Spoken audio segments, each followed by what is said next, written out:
Nous allons voir dans cette capsule pédagogique la technique de réalisation d'une chimio-embolisation hépatique. Pour réaliser cela, il nous faut une salle vasculaire dédiée. Une table de vasculaire avec un arceau mobile, une cialytique plafonnière et des moniteurs de visualisation avec des commandes pour la table et le tube à rayon X.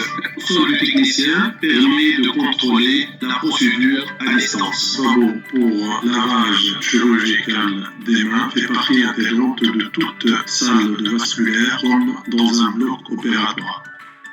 Commencer par la préparation du matériel consommable, les blouses stériles, les compresses, les seringues, le produit de contraste iodé, la bétadine, la xylocaïne, les cuvettes où on va mettre tous ces produits, le sérum physiologique, les champs stériles et la doxorubicine et l'antimitotique qui va agir localement sur la tumeur. Le lipiodol va servir au marquage de la tumeur et à l'embolisation des micro-vaisseaux tumoraux.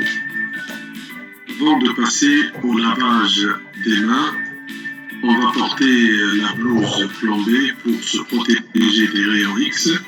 Puis on va procéder au lavage des mains et des avant-bras selon une technique bien codifiée en essayant de brosser toutes les régions. Puis on va rincer sans toucher au lavabo.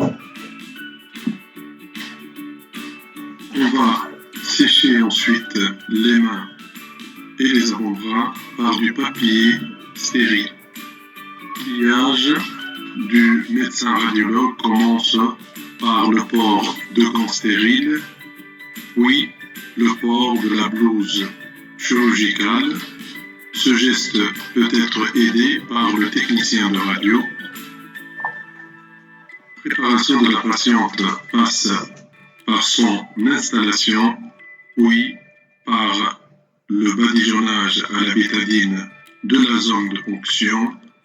Puis après, on va installer les champs opératoires. On réalise après la protection du tube à rayon X à l'aide d'un champ stérile pour éviter la contamination du fruit opératoire. Pour commencer la procédure, on doit vérifier l'intégrité du matériel avec lequel on va travailler.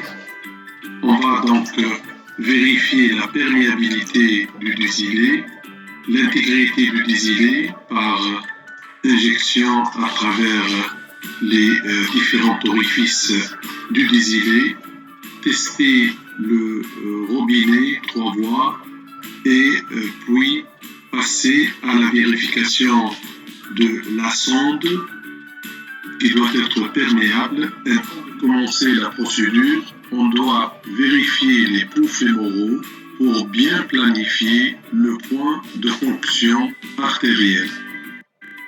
On réalise une anesthésie locale à la xylocaïne 2%, des tissus sous-cutanés et chaque fois on réalise une aspiration pour vérifier que l'aiguille siège en dehors d'un vaisseau. Puis on injecte demi-cc ou 1 cc et on va changer donc de position à chaque fois. On réalise la ponction de l'artère fémorale commune, puis on va passer le guide à travers l'aiguille de ponction, contrôle l'ascension du guide dans l'artère iliaque. Ensuite, retirer l'aiguille et faire monter le désilé sur le guide qui reste en place. Petit à petit, n'oubliez pas de rincer le désilé à travers le robinet pour éviter la constitution de thrombus et faire ce geste de façon répétée de mettre le guide en place, il faut l'imbiber par le sérum physiologique et vérifier qu'il est intègre.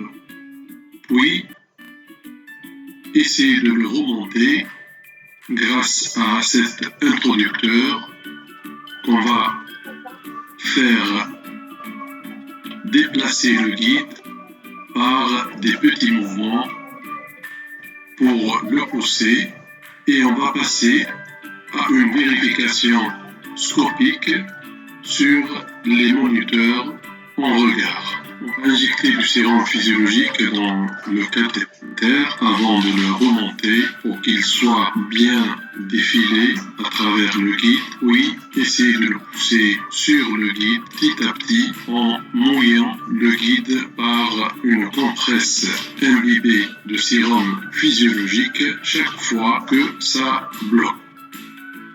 Pour contrôler l'introduction de la sonde, l'aide opérateur doit tenir point fixe le guide et l'opérateur va avancer doucement la sonde pour avoir une idée sur la distance parcourue. Le contrôle fluoroscopique de la sonde est réalisé en même temps pour voir la zone de passage artériel. Dans notre cas, on a repéré l'artère hépatique à la hauteur de D12L1. On va procéder ensuite au cathétérisme de l'artère hépatique, après cathétérisme du tronc cœliaque, et on va vérifier la bonne position par injection de produit de contraste intra-artériel. L'artériographie du tronc cœliaque est réalisée pour vérifier les variantes de la normale de l'artère hépatique. Puis ensuite, on va procéder au contrôle de la procédure avec enregistrement des images par le technicien et puis on va injecter doucement le médicament